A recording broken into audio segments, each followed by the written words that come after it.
नमस्कार मित्रों, मैं हूं अभय सिंह और आपका स्वागत है आपके अपने YouTube channel current affairs for exam में। चलिए, आज दिनांक 10/7/2025 की प्रश्नावली शुरू करते हैं। हाल ही में प्रधानमंत्री श्री नरेंद्र मोदी ने निम्नलिखित में से किस देश का दौरा किया? Belarus, Namibia, Poland, Iceland. इसका सही जवाब है नामीबिया। अपनी 5 देशों की यात्रा के अंतिम चरण में प्रधानमंत्री श्री नरेंद्र मोदी ने हाल ही में नामीबिया का दौरा किया। यह नामीबिया की तीसरी प्रधानमंत्री यात्रा होगी, जो 27 वर्षों के अंतराल के बाद हो रही है। नामीबिया मोदी प्रधानमंत्री मोदी को नामीबिया का सर्वोच्च नागरिक पुरस्कार ऑर्डर ऑफ द वेलेस्फिया से सम्मानित किया जा रहा है। मैं फिर से रिपीट करूं, यह इंपॉर्टेंट है कि नामीबिया अपने सर्वोच्च नागरिक सम्मान से पीएम को सम्मानित कर रहा है। उस नागरिक सम्मान का नाम है ऑर्डर ऑफ द वेलेस्फिया। नामीबिया के बारे में जानते हैं। नामीबिया की राजधानी विंडहोक है। नामीबिया के राष्ट्रपति का नाम नेटुम्बो नंदी नतवा है। नामीबिया के प्रधानमंत्री का नाम एलिजा नगरॉरे है। नामीबिया की मुद्रा नामीबिया में डॉलर और दक्षिण अफ्रीकी रैंड है। 2023-24 में दोनों देशों के बीच द्विपक्षीय व्यापार लगभग $814 मिलियन का था, जिसमें भारतीय निर्यात का हिस्सा लगभग आधा था। अच्छा, नामीबिया में भारत का निवेश कहाँ होता है? नामीबिया में भारत का निवेश जिंक अर्थात जस्ता और हीरे की खदानों में होता है, जो लगभग $800 मिलियन तक होता है। नामीबिया दक्षिण पश्चिमी अफ्रीका में एक स्थित देश है, जो विशाल रेगिस्तान, विविध वन्यजीव और समृद्ध खनन उद्योग के लिए जाना जाता है। नामीबिया पहले एक जर्मन उपनिवेश अर्थात जर्मन कॉलोनी था, जो 1990 में आजाद हुआ था। नामीबिया में नामी रेगिस्तान है, जो दुनिया का सबसे पुराना रेगिस्तान माना जाता है। चलिए, अगले प्रश्न पर आते हैं। निम्नलिखित में से किसने सरदार वल्लभ भाई पटेल कृषि विश्वविद्यालय में कृषि प्रौद्योगिकी नवाचार केंद्र का उद्घाटन किया? श्री नरेंद्र मोदी, श्री अमित शाह, श्री जेपी नड्डा, श्री धर्मेंद्र प्रधान। इसका सही जवाब है श्री धर्मेंद्र प्रधान। हाल ही में केंद्रीय शिक्षा मंत्री श्री धर्मेंद्र प्रधान ने सरदार वल्लभ भाई पटेल कृषि विश्वविद्यालय मेरठ में कृषि प्रौद्योगिकी नवाचार केंद्र का उद्घाटन किया। श्री प्रधान ने किसान केंद्रित अनुसंधान और स्टार्टअप को बढ़ावा देने के लिए विश्वविद्यालय में एक कौशल विकास केंद्र की भी घोषणा की है। चलिए, अगले प्रश्न पर आते हैं। एशिया में सदस्य देशों के राष्ट्रीय प्राधिकरणों की 23वीं बैठक निम्नलिखित में से किस शहर में आयोजित की गई? नई दिल्ली, मुंबई, चेन्नई, पुणे। इसका सही जवाब है नई दिल्ली। एशिया के सदस्य देशों के राष्ट्रीय प्राधिकरणों की 23वीं बैठक नई दिल्ली में हाल ही में आयोजित की गई थी। अच्छा, ये बैठक किसने ऑर्गेनाइजेशन की थी? ये बैठक ऑर्गेनाइज की गई थी ओपीसीडब्ल्यू। ओपीसीडब्ल्यू का फुल फॉर्म क्या है? Organisation for prohibition of chemical weapon, अर्थात रासायनिक हथियार निषेधन संगठन। इसे किसके द्वारा मेजबानी की गई थी? इसकी मेजबानी national authority for chemical weapon convention द्वारा की गई थी। ओपीसीडब्ल्यू के बारे में जानते हैं।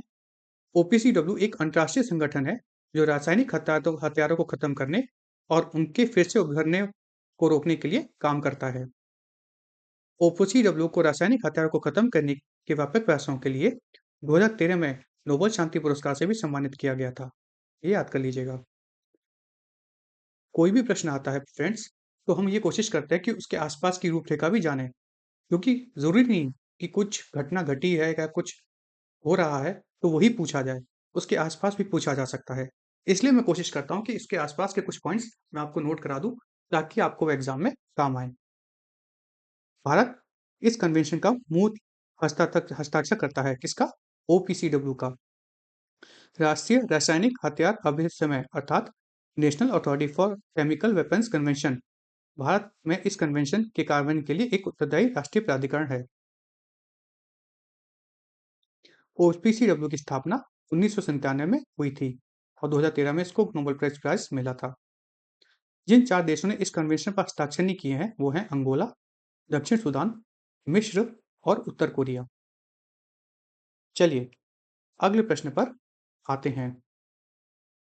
निम्नलिखित में से किस देश ने हाल ही में प्रधानमंत्री नरेंद्र मोदी को अपना सर्वोच्च नागरिक सम्मान grand collar of the national order of the southern cross प्रदान किया है?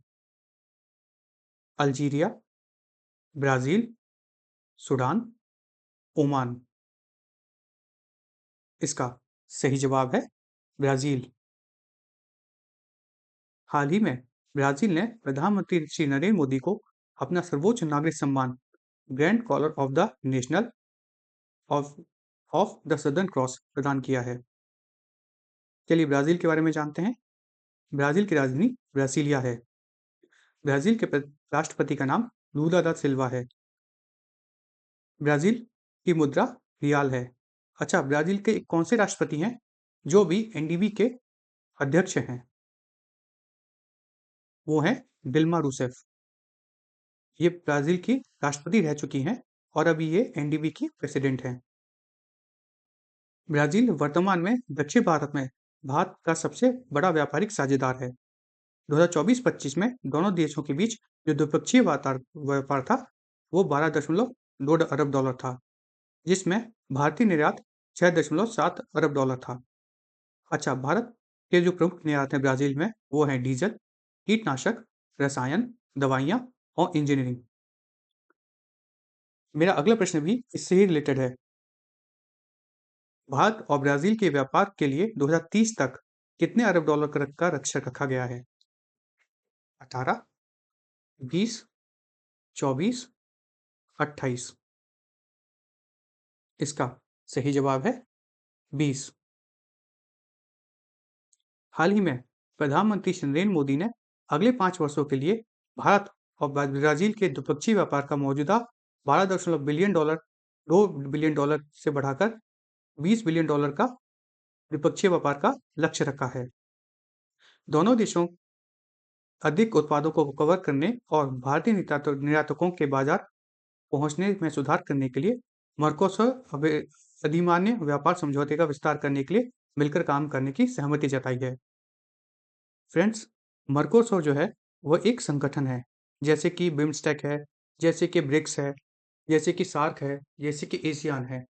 हर एक जो संगठन होता है उसका कुछ एक मान्य होते हैं, कुछ एक टारगेट होता है। मर्कोसर क्या है? मर्कोसर एक क्षेत्रीय व्यापार समूह है। यह किस-किस क्षेत्र किस-किस देश में के लिए कवर करता है ये? ये कवर करता है ब्राज़ील, अर्जेंटीना, पैराग्वे और उरुग्वे। मर्कोसर जिसे हम दक्षिण साझा बाजार के नाम से भी अर्थात साउदर्न कॉमन मार्केट के नाम से भी जाना जाता है। यह दक्षिण अमेरिका व्यापार समूह है, जिसका उद्देश्य अपने सदस्य देशों के बीच मुख्य व्यापार और वस्तुओं, लोगों और मुद्रा की आवाजाही को बढ़ाना है। फ्रेंड्स, इंपॉर्टेंट है, मर्कोसर के बारे में पूछा जा सकता है। इसके बारे में आप तो जान लीजिए। मर्कोसर की स्थापना कब हुई थी? 1991 में हुई थी। इसमें कौन-कौन से 4 देश हैं? ब्राज़ील, अर्जेंटीना, पैराग्वे और उरुग्वे। अगर भारत के रिश्ते अच्छे होते हैं, तो हो सकता है ब्राज़ील इन सब देशों से बात करके इसमें भारत को भी जो ट्रेड में छूट दिला सके। चलिए, अगले प्रश्न पर आते हैं। केंद्र ने हाल ही में निम्नलिखित में से किस राज्य में एकीकृत एक्वा पार्क के लिए 100 करोड़ रुपए के प्रस्ताव पर विचार किया है? जम्मू कश्मीर, मणिपुर, नागालैंड, त्रिपुरा। इसका सही जवाब है जम्मू और कश्मीर। हाल ही में केंद्र सरकार ने प्रधानमंत्री मत्स्य संपदा योजना के दूसरे चरण के तहत जम्मू और कश्मीर में एकीकृत एक्वा पार्क के लिए 100 करोड़ रुपए प्रस्ताव पर विचार किया है।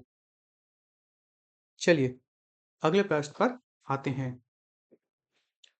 निम्नलिखित में से किस शहर ने हाल ही में शहरी स्थानीय निकायों के राष्ट्रीय सम्मेलन की मेजबानी की? पुणे, सूरत, चेन्नई, गुरुग्राम। इसका सही जवाब है गुरुग्राम। हाल ही में गुरुग्राम ने शहरी स्थायी निकायों के राष्ट्रीय सम्मेलन आयोजित किया है। यह सम्मेलन गुरुग्राम के मानेसर स्थित अंतर्राष्ट्रीय ऑटोमोटिव प्रौद्योगिकी केंद्र में आयोजित किया गया था? चलिए अगले प्रश्न पर आते हैं। हाल ही में दिल्ली कैबिनेट ने सरकारी स्कूलों में स्मार्ट क्लासरूम के लिए कितने करोड़ रुपए की मंजूरी दी है? 600, 700, 800, 900। इसका सही जवाब है 900। हाल ही में दिल्ली कैबिनेट ने दिल्ली सरकार के स्कूलों में स्मार्ट क्लासरूम के लिए 900 करोड़ रुपए से अधिक की मंजूरी दी है। यह राष्ट्रीय राजधानी में राष्ट्रीय शिक्षा नीति अर्थात नेशनल एजुकेशन पॉलिसी 2020 के क्रियान्वयन को भी मंजूरी दे रही है। चलिए अगले प्रश्न पर आते हैं। निम्नलिखित में से किस तारीख से दिल्ली में जीवन समाप्ति वाले वाहनों पर प्रतिबंध लगा दिया जाएगा? अर्थात जिन वाहनों का जो 15 साल का एक पीरियड होता है वो खत्म हो गया है, उनमें किस तारीख के बाद से बैन लगा दिया जाएगा? 1 नवंबर 2025, 2 नवंबर 2025, 3 नवंबर 2025, 4 नवंबर 2025। इसका सही जवाब है 1 नवंबर 2025। 1 नवंबर 2025 से दिल्ली में जीवन समाप्ति वाले वाहनों पर प्रतिबंध लगा दिया जाएगा। Commission for air quality management अर्थात वायु गुणवत्ता प्रबंधन आयोग CAQM ने जीवन अंत वाहनों में ईंधन भरने पर चरणबद्ध प्रतिबंध लागू करने में अपने पहल के निर्देश को संशोधन किया है। CAQM ने कहा है कि दिल्ली, गुरुग्राम, फरीदाबाद, गाजियाबाद और गौतम बुद्ध नगर और सोनीपत में 1 नवंबर 2025 से सभी अधिक अंतिम आयु वाले वाहनों को ईंधन नहीं दिया जाएगा। चलिए अगले प्रश्न पर आते हैं। हाल ही में अमेरिकी राष्ट्रपति डोनाल्ड ट्रंप ने 1 अगस्त से बांग्लादेशी वस्तुओं पर कितने प्रतिशत टैरिफ लगाया है? 20, 25, 30, 35। इसका सही जवाब है 35। हाल ही में अमेरिकी राष्ट्रपति डोनाल्ड ट्रंप ने 1 अगस्त से बांग्लादेशी वस्तुओं पर 35% तक टैरिफ लगा दिया है। चलिए अगले प्रश्न पर आते हैं। मशरिक गिफ्ट सिटी में प्रवेश करने वाला निम्नलिखित में से किस देश का बैंक है? सऊदी अरब, ओमान, संयुक्त अरब अमीरात, यमन। इसका सही जवाब है संयुक्त अरब अमीरात। संयुक्त अरब अमीरात स्थित बैंक मशरिक बैंक को गिफ्ट सिटी में एक अंतर्राष्ट्रीय वित्तीय सेवा बैंक केंद्र इकाई स्थापित करने के लिए अंतर्राष्ट्रीय वित्तीय सेवा केंद्र प्राधिकरण से सैद्धांतिक मंजूरी मिल गई है। इसके साथ ही यह भारतीय वित्तीय केंद्र में प्रवेश करने वाला पहला UAE बैंक बन गया है।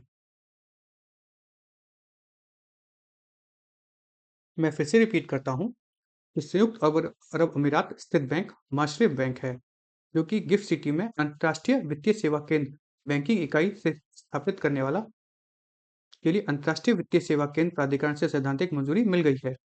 मतलब मशरिक बैंक को UAE बैंक को जो international finance service centre authority है उससे गिफ्ट सिटी में एक ब्रांच स्थापित करने की मंजूरी मिली है। यह भारतीय वित्तीय केंद्र में प्रवेश करने वाला पहला UAE बैंक बन गया है। गिफ्ट सिटी के बारे में जानते हैं।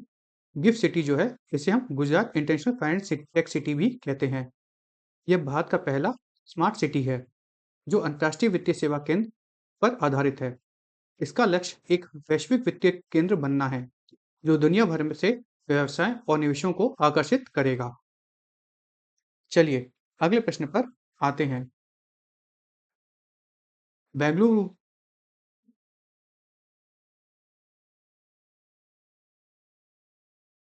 बेंगलुरु में भारत की पहली UPI संचालित बैंक शाखा और ATM किसने लॉन्च किया? पेटीएम, स्लाइस, एको, पॉलिसी बाजार। इसका सही जवाब है स्लाइस। स्लाइस ने बेंगलुरु में भारत की पहली UPI संचालित बैंक शाखा और ATM लॉन्च किया है। स्लाइस के बारे में जानते हैं। स्लाइस एक फिनटेक कंपनी है जो भुगतान और क्रेडिट समाधान प्रदान करने पर केंद्रित है, मुख्य रूप से युवा भारतीयों के लिए। हाल ही में स्लाइस का north east smile finance bank के साथ विलय हो गया, जिससे यह यूपीआई एकीकरण वाला एक पूर्ण स्टेट बैंक बन गया है। चलिए अगले प्रश्न पर आते हैं। केंद्र सरकार ने हाल ही में निम्नलिखित में से किस राज्य के विदुर नगर में पीएम मित्र टेक्सटाइल पार्क की स्थापना के लिए 1900 करोड़ रुपए की मंजूरी दी है? विरुधुनगर, कर्नाटक, आंध्र प्रदेश, तमिलनाडु, उड़ीसा। इसका सही जवाब है तमिलनाडु। हाल ही में केंद्र सरकार ने तमिलनाडु के विरुधुनगर में पीएम टेक्सटाइल पार्क की स्थापना के लिए 1900 करोड़ रुपए की मंजूरी दी है। अच्छा, इसमें क्या होगा? इसमें अत्याधुनिक बुढ़ाने ढांचे की सुविधा होगी, जिसमें शून्य तरल निर्वहन अर्थात जीरो लिक्विड डिस्चार्ज उपचार, 10,000 बिस्तरों वाला छात्रावास और 1.3 मिलियन वर्ग फुट से अधिक उपयोग के लिए तैयार औद्योगिक स्थान शामिल होगा। अच्छा, इसका उद्देश्य क्या है? इसका उद्देश्य है कि तकनीकी वस्त्र और टिकाऊ परिधान के विनिर्माण को बढ़ावा देना। इस पार्क से 2026 तक केंद्र सरकार ने घोषणा की है कि 10,000 करोड़ रुपए तक का निवेश आने की उम्मीद है तथा 1 लाख से अधिक नौकरियां पैदा होने की भी उम्मीद है। कब तक? 2026 तक। इसलिए केंद्र सरकार इसमें 1900 करोड़ रुपए इन्वेस्ट कर रही है। चलिए अगले प्रश्न पर आते हैं। निम्नलिखित में से कौन सा देश 2025 कलात्मक जिम्नास्टिक विश्व चैंपियनशिप की मेजबानी करेगा? Brazil, Algeria, Oman, Indonesia. इसका सही जवाब है इंडोनेशिया। इंडोनेशिया 19 से 25 अक्टूबर तक जकार्ता के सेनियान में 2025 कलात्मक जिम्नास्टिक विश्व चैंपियनशिप की मेजबानी करेगा। इंडोनेशिया की कैपिटल अर्थात राजधानी जकार्ता है। कलात्मक जिम्नास्टिक विश्व चैंपियनशिप प्रतिवर्ष आयोजित की जाती है, जिसमें पुरुष और महिला दोनों वर्गों की प्रतियोगिताएं होती हैं। विश्व कलात्मक जिम्नास्टिक चैंपियनशिप कलात्मक जिम्नास्टिक के खेल की सर्वोच्च अंतर्राष्ट्रीय प्रतियोगिता है। अच्छा, जो कि जिसका संचालन फेडरेशन इंटरनेशनल डी जिम्नास्ट द्वारा किया जाता है। फ्रेंड्स, मैं यहाँ फिर से रिपीट कर देता हूँ कि जो विश्व कलात्मक जिम्नास्टिक, जिसे हम आर्टिस्टिक जिम्नास्टिक वर्ल्ड चैंपियनशिप कहते हैं, इसका आयोजन इंडोनेशिया के जकार्ता में होगा। इसको कौन देखता है? इसको देखता है वर्ल्ड आर्टिस्टिक जिम्नास्टिक चैंपियनशिप को देखता है फेडरेशन इंटरनेशनल जी जिम्नास्ट। ये दोनों महिला और पुरुष वर्ग में होता है और ये सबसे ऊंची प्रतियोगिता होती है जिम्नास्ट के लिए। चलिए अगले प्रश्न पर आते हैं। कोआटोम बेबी दवा निम्नलिखित में से किस कंपनी द्वारा विकसित की गई है? सन फार्मास्यूटिकल इंडस्ट्रीज, नोवार्टिस, सिप्ला, लुपिन। इसका सही जवाब है नोवार्टिस। कोआटोम बेबी दवा नोवार्टिस द्वारा विकसित की गई है। कोआटोम बेबी दवा दुनिया का पहला मलेरिया उपचार है जो विशेष रूप से शिशुओं और छोटे बच्चों के लिए डिजाइन किया गया है और इसे स्विस अधिकारियों द्वारा अनुमोदित किया गया है। इसे 8 अफ्रीकी देशों जो कि हैं Burkina Faso, Ivory Costa, Kenya, Malawi, Mozambique, Nigeria, Tanzania और युगांडा ने नैतिक परीक्षणों में भाग लिया था। अच्छा, नोवार्टिस कहाँ की कंपनी है? यह एक स्विट्जरलैंड की कंपनी है और इसका मुख्यालय स्विट्जरलैंड के बेसल में है। इसका गठन 1996 में हुआ था। चलिए अगले प्रश्न पर आते हैं। निम्नलिखित में से किस मंत्रालय ने हाल ही में Kala Setu real time language talk tech for Bharat challenge launch किया है? सहयोग, शिक्षा, सूचना और प्रसारण, वित्त। इसका सही जवाब है सूचना और प्रसारण मंत्रालय। हाल ही में सूचना और प्रसारण मंत्रालय ने अपने विवेक्स स्टार्टअप एक्सलेटर प्लेटफॉर्म के माध्यम से कला सेतु भारत के लिए real time language tech challenge launch किया है। ये टेक्नोलॉजी से संबंधित क्वेश्चन यहाँ से आ सकते हैं।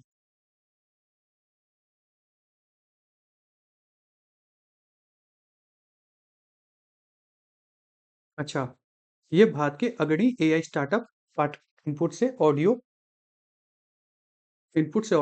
वीडियो और ग्राफिक सामग्री को स्वचालित निर्माण के लिए स्वदेशी स्केलेबल समाधान विकसित करने के लिए आमंत्रित करता है।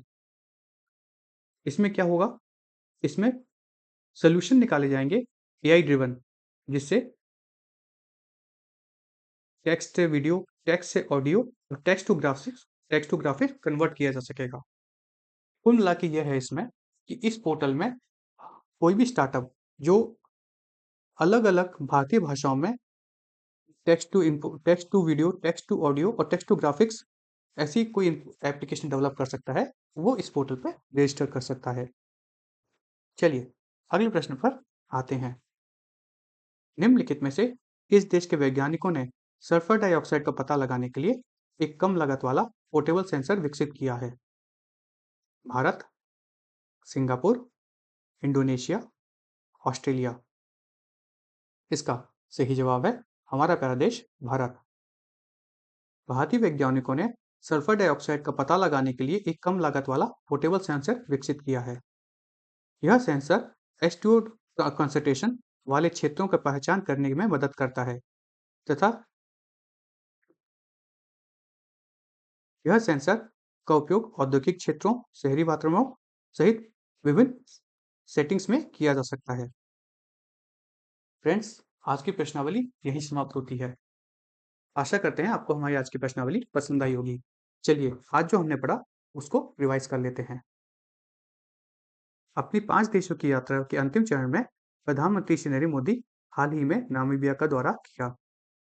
केंद्रीय शिक्षा मंत्री श्री धर्मेंद्र प्रधान ने सरदार वल्लभ भाई कृषि विश्वविद्यालय मेरठ में कृषि प्रौद्योगिकी नवाचार केंद्र का उद्घाटन किया। सूचना एवं प्रसारण मंत्रालय ने अपने वैश्विक स्टार्टअप एक्सेलेरेटर प्लेटफॉर्म के माध्यम से कला सेतु लॉन्च किया। एशिया के सदस्य देशों ने राष्ट्रीय प्राधिकरण की 23वीं क्षेत्रीय बैठक नई दिल्ली में आयोजित की गई। ब्राजील ने हाल ही में प्रधानमंत्री श्री नरेंद्र मोदी को अपना सर्वोच्च नागरिक सम्मान grand collar of the national order of the southern cross प्रदान किया। प्रधानमंत्री श्री नरेंद्र मोदी ने अगले 5 वर्षों में ब्राजील के साथ द्विपक्षीय व्यापार को मौजूदा $12.2 बिलियन से बढ़ाकर $20 बिलियन करने का लक्ष्य किया है।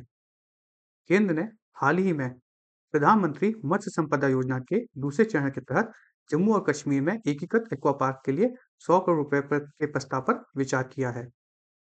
गुरुग्राम ने हाल ही में शहरी स्थानीय निकायों का राष्ट्रीय सम्मेलन आयोजित किया गया।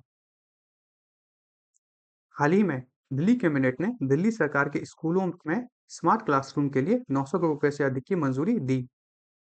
1 नवंबर 2025 से दिल्ली में जीवन समाप्ति वाले वाहनों पर प्रतिबंध लगा दिया जाएगा।